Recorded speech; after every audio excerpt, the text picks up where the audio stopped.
Hey, Bob here. Welcome back to the show, episode 373. So I had a client say to me just the other day, I was teaching her transformational selling, transformational conversations, and she's been struggling with the process. And she says to me kind of out of frustration, she says, Bob, I want to help people. I just don't like to sell.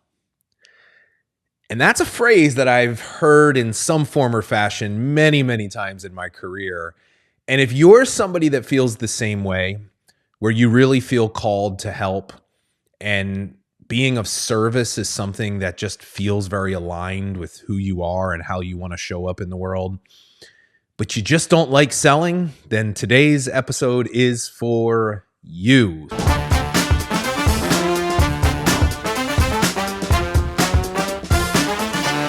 So this is actually something that I spoke at length about in a recent keynote that I gave at Beauty Counter's lead national conference. Big shout out to all of our Beauty Counter consultants that are in our community. I had an incredible time hanging out with all of you and getting a chance to meet some people that have been supporters of ours for a very, very long time. And just an incredible company, incredible mission, great people. But there's lots of people in that particular company, and many of the companies and most of the people that follow us, they follow us because they hear us talk about love, serve, grow. They say, yes, that's the way I want to build a business. A lot of what I've been taught, it feels very salesy and not aligned with the way that I want to run a business. So they come to us because of that. And so we hear this objection to sales a lot. And one of the things that I talked about in this keynote that I delivered is that we have to reframe the way that we view sales. Sales and helping are not in opposition of one another. And if you really think about it, the greatest opportunity that you will ever actually have to serve and help someone is after they buy from you, right? After they buy your products, after they join your team. And so we're kind of caught between this rock and a hard place in a sense, because we can't help people unless they actually pay attention to us and they become a part of our business. And so we have to learn how to sell. Selling is the pathway to service. And when done the right way, in the way that we teach, sales is the ultimate form of service. A sales conversation is serving somebody if you do it the way that we teach you to do it. And so I just want to kind of just challenge some of you. If what you say is true, if you really do feel called to transform lives and you really do want to help people, then you have a responsibility to learn how to sell, to step up your game and to increase your skill set. Because as you do that with a new approach, the way that we're teaching you, what's going to happen is you're going to just help a lot more people. And you're going to feel so much more fulfilled by the business that you've built and proud of the business that you built. And that's what I want for you more than anything. But when we talk about this idea of sales as helping, I want to dig into a specific nuance of this that I think a lot of you are missing.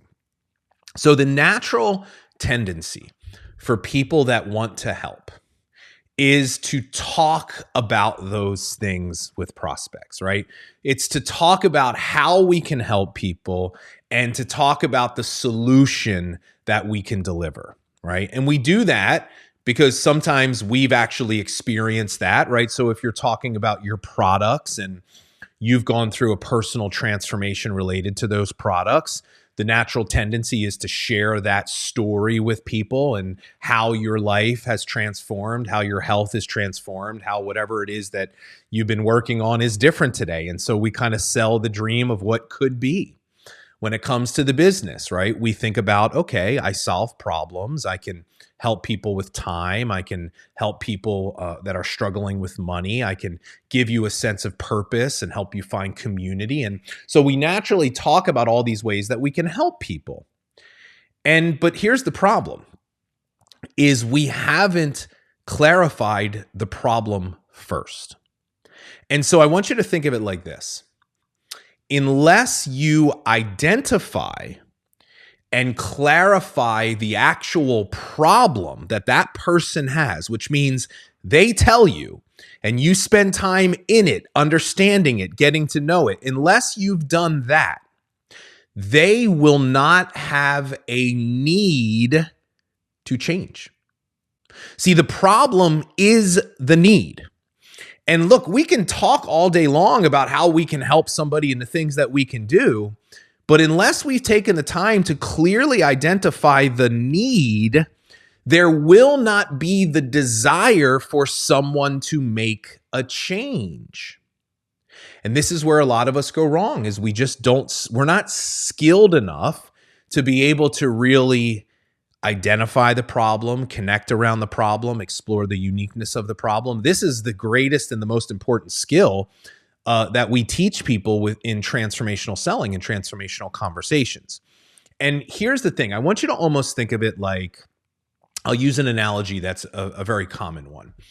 We think of like a before and after. Point A is where they are, and where they are is really based on the problems they have, right? They are a prospect for your business because they have a need for your product or what you're selling, right? By definition, somebody's not a prospect unless they have a need. And so there's also a lesson there. How many times have we seen people pitching somebody and telling them what they can do for them and how they can help them, and the person doesn't even have a need for what it is they're selling? That's when we really turn people off. We take some time to understand the need. That's important. But think of it like this. The problem and the need are what create the desire to want to change. So that's point A. That's where they are today. It's all their problems. It's how they feel about them. It's the way they think about those things. That's A. Point B is where we want to get them to go. That's the transformation. That's the solution. You've lost the weight. Your skin is cleared up, right? You're not struggling with money anymore. You've got the time to spend to the kids, right? We want to sell them on the dream, and we want to talk about how we can help, and we want to share our thing as a solution. But unless that is already anchored by the clarified problem, and unless we've taken the time to really get them thinking about, yeah, I do need to make a change. This is something that's an issue in my life. And we've started to open their mind up to, well, what if it wasn't a problem anymore, right? We're challenging them to think differently.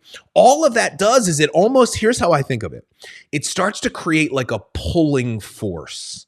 You're starting to build momentum towards this thing that they actually want. But it's the need that does that. So we've got to learn how to do that. It's like you're selling B without anchoring them in A. And so that's part of the skill of selling. But there's also some psychology in this. So as human beings, we will naturally form connections faster around shared problems because we are wired, right? Our brain is wired to keep us safe. And so we will naturally identify a problem first, right? Like if any of you that are parents, my wife Shannon does this all the time.